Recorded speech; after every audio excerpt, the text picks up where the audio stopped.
Assalamualaikum warahmatullahi wabarakatuh. Selamat pagi. Kami dari kelompok 4 akan mempresentasikan mengenai tahap-tahap audit perencanaan audit.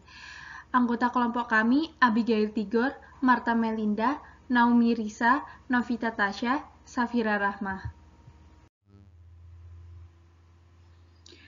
Pembahasan A. Pengendalian internal, B. Resiko pengendalian, C. Resiko deteksi, D. Pengujian pengendalian.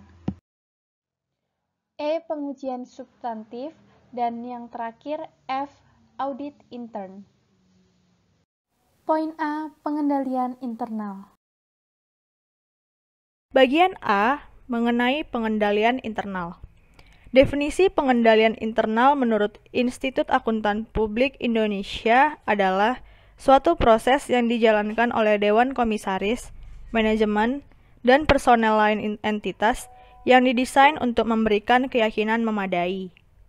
Adapun tujuan pengendalian internal menurut Mulyadi yaitu untuk memberikan keyakinan memadai dalam pencapaian 3 golongan, yaitu yang pertama keandalan informasi keuangan, yang kedua kepatuhan terhadap hukum dan peraturan yang berlaku, dan yang ketiga efektivitas dan efisiensi operasi. Selanjutnya, mengenai keterbatasan dalam pengendalian intern, yaitu mencakup A. Kenyataan bahwa pertimbangan manusia dalam pengambilan keputusan dapat salah. B. Pengendalian intern dapat rusak karena kegagalan yang bersifat manusiawi tersebut, seperti kekeliruan atau kesalahan yang sifatnya sederhana. C. Dapat tidak efektif karena adanya kolusi di antara 2 orang atau lebih, atau manajemen mengesampingkan pengendalian intern. D. Biaya pengendalian intern entitas tidak boleh melebihi manfaat yang diharapkan dari pengendalian tersebut. Dalam pengendalian internal, manajemen bertanggung jawab dalam menetapkan dan menyelenggarakan pengendalian internal entitas. Sedangkan auditor bertanggung jawab untuk memahami dan menguji pengendalian internal atas pelaporan keuangan. Auditor entitas ada 2. Yang pertama auditor internal, yang kedua auditor independen. Selanjutnya mengenai komponen pengendalian internal, Committee of Sponsoring Organization atau COSO. Internal Control COSO adalah kerangka kerja pengendalian internal yang digunakan di Amerika Serikat. Komponennya meliputi lingkungan pengendalian, penilaian resiko, aktivitas pengendalian, informasi dan komunikasi, dan yang terakhir adalah pemantauan. Selanjutnya, saya akan menjelaskan tentang resiko pengendalian. Resiko pengendalian merupakan resiko bahwa suatu salah saji material yang dapat terjadi dalam suatu asersi tidak dapat dicegah atau dideteksi secara tepat waktu oleh pengendalian interentitas. Dan resiko ini merupakan fungsi efektivitas desain dan operasi pengendali internal untuk mencapai tujuan entitas yang relevan dengan penyusunan laporan keuangan entitas.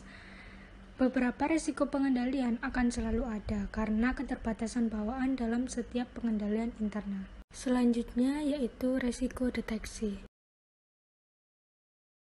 Risiko deteksi merupakan risiko bahwa auditor tidak akan dapat mendeteksi salah saji material yang ada dalam suatu asersi. Suatu rencana tingkat risiko deteksi yang bisa diterima harus ditetapkan untuk setiap asersi laporan keuangan yang signifikan. Risiko deteksi mempunyai hubungan yang terbalik dengan risiko bawaan dan juga risiko pengendalian. Semakin kecil risiko bawaan dan risiko pengendalian yang diyakini oleh auditor, semakin besar risiko deteksi yang dapat diterima. Dan juga sebaliknya, jika semakin besar adanya risiko bawaan dan risiko pengendalian yang diyakini oleh auditor, semakin kecil tingkat risiko deteksi yang dapat diterima.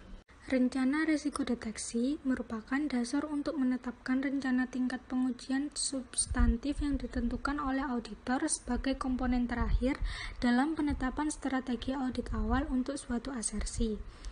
Dalam menentukan rencana risiko deteksi dengan tingkat risiko yang digunakan auditor, baik itu dengan cara kualitatif maupun dengan cara non-kuantitatif, ditentukan berdasarkan hubungan yang dinyatakan dengan model rumus sebagai berikut, yaitu dalam menentukan risiko deteksi dengan rumus yaitu risiko audit dibagi risiko bawaan dikali risiko pengendalian. Dengan rumus tersebut menunjukkan bahwa pada suatu tingkat risiko audit tertentu yang ditetapkan auditor, risiko deteksi berhubungan terbalik dengan tingkat risiko bawaan dan risiko pengendalian yang ditentukan. Apabila menggunakan dalam tahap perencanaan untuk menetapkan rencana risiko deteksi, maka risiko pengendalian mencerminkan rencana tingkat risiko pengendalian yang ditetapkan sebagai komponen pertama dari strategi audit awal. Yang selanjutnya adalah poin D, yaitu pengujian pengendalian. Pengujian pengendalian. Tujuan dari tahap pengujian pengendalian adalah untuk menentukan apakah ada pengendalian internal yang memadai dan berfungsi baik. Agar dapat mencapai hal ini, auditor akan melakukan berbagai uji pengendalian. Teknik pengumpulan bukti yang digunakan pada tahap pengujian internal ada dua. Yang pertama, teknik manual, dan yang kedua adalah teknik audit komputer khusus.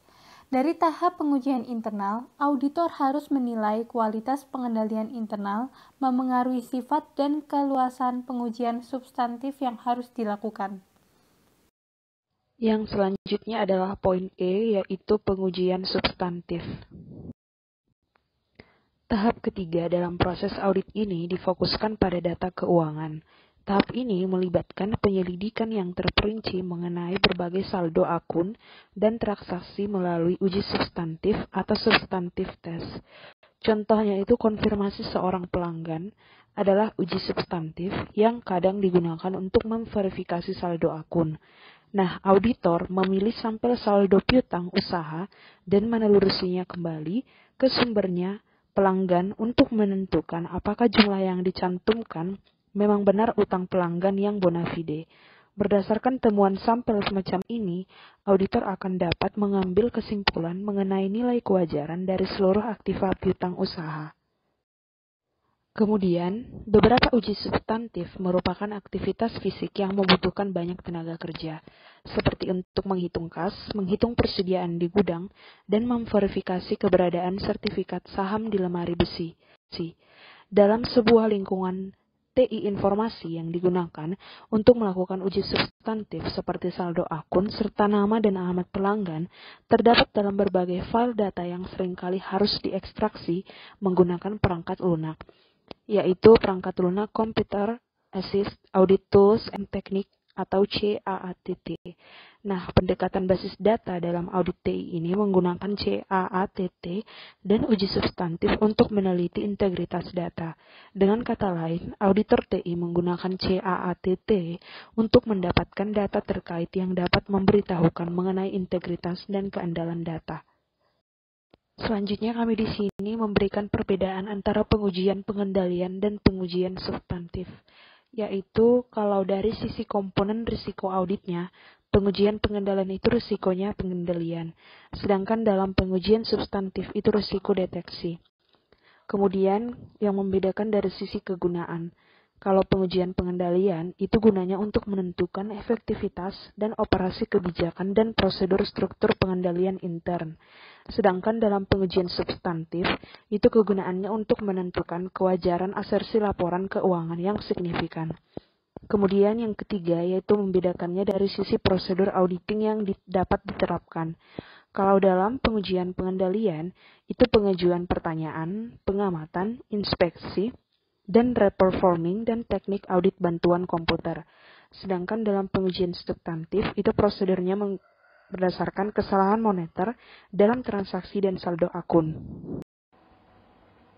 Oke, baik. Jadi di sini saya akan menjelaskan tentang audit intern.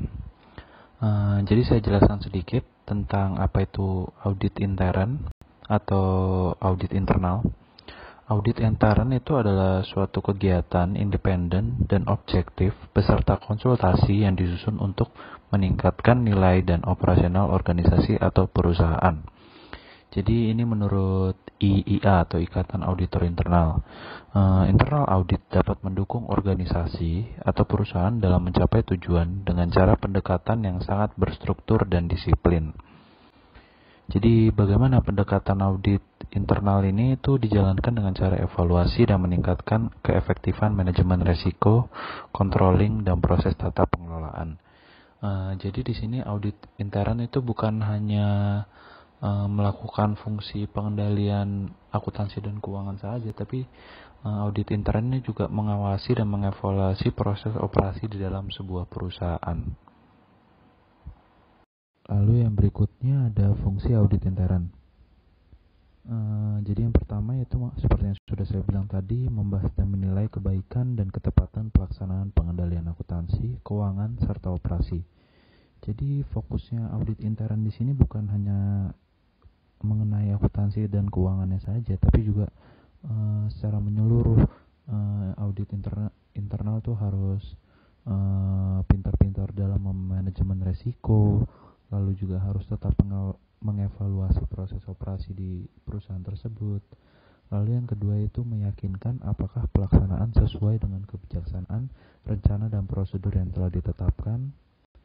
Lalu yang ketiga meyakinkan apakah kekayaan perusahaan dipertanggungjawabkan dengan baik dan dijaga dengan aman terhadap segala kemungkinan resiko kerugian. Ini yang tadi saya bilang tadi soal memanajemen resiko. Audit internal tuh harus juga bisa melakukan hal itu. Lalu yang berikutnya ada meyakinkan tingkat kepercayaan akuntansi dan cara lainnya yang dikembangkan dalam organisasi. Jadi auditor internal tuh ya salah satu tugasnya atau tugas paling utamanya yaitu soal akuntansi. Auditor internal tuh harus bisa menyusun segala laporan keuangannya di dalam perusahaan tersebut sesuai dengan PSAK yang sudah ada. Lalu ada yang terakhir menilai kualitas pelaksanaan tugas dan tanggung jawab yang dibebankan. Oke, jadi kita lanjut ke yang berikutnya yaitu dampak pekerjaan auditor intern atas auditor independen. Jadi sebenarnya kedua auditor ini memiliki tugas yang berbeda, tapi pekerjaan keduanya itu saling melengkapi. Seperti yang kita tahu kan, tugas auditor intern itu dia berada di dalam perusahaan kan, tergabung dalam struktural perusahaan. Sedangkan kalau auditor independen itu dia lebih kayak KAP gitu. Jadi lebih ya namanya independen kan ya berdiri sendiri, dia nggak di dalam sebuah perusahaan.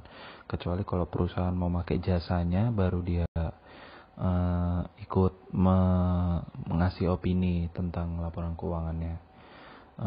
Jadi dampaknya apa sih sebenarnya? Jadi apabila perusahaan terdapat kedua auditor tersebut, tentu hasil laporan keuangan perusahaan akan lebih objektif. Pertama, lebih objektif. Kenapa?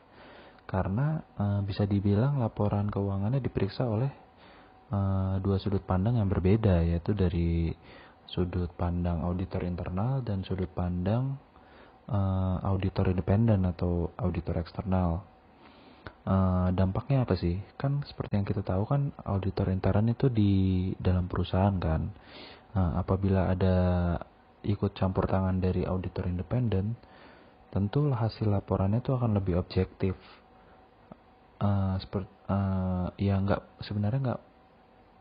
Bukan berarti pekerjaan auditor intern itu nggak objektif, tapi kan kalau ada auditor independen itu bisa jadi lebih objektif karena ada dua sudut pandang yang berbeda. Nah, dengan adanya laporan yang objektif, tentu celah-celah kecurangan itu bakal minim banget. Kecurangan seperti korupsi semacam itu bakal minim. Dan dampaknya apa? Dampak dari laporan keuangan yang sehat itu dan dianalisis oleh dua auditor yang berbeda, tentu investor tuh akan ngelihat hasil laporan keuangannya, laporan keuangannya sehat dan sepertinya juga logis, nggak ada yang dikarang-karang. Nah, pasti investor tuh akan lebih tertarik untuk menginvestasikan uangnya di perusahaan tersebut karena hal tadi itu, laporan keuangannya yang jelas seperti itu. Sekian presentasi dari kelompok kami. Semoga bisa bermanfaat dan memberi informasi tambahan bagi kalian. Untuk pertanyaan bisa lanjut di kolom komentar. Terima kasih.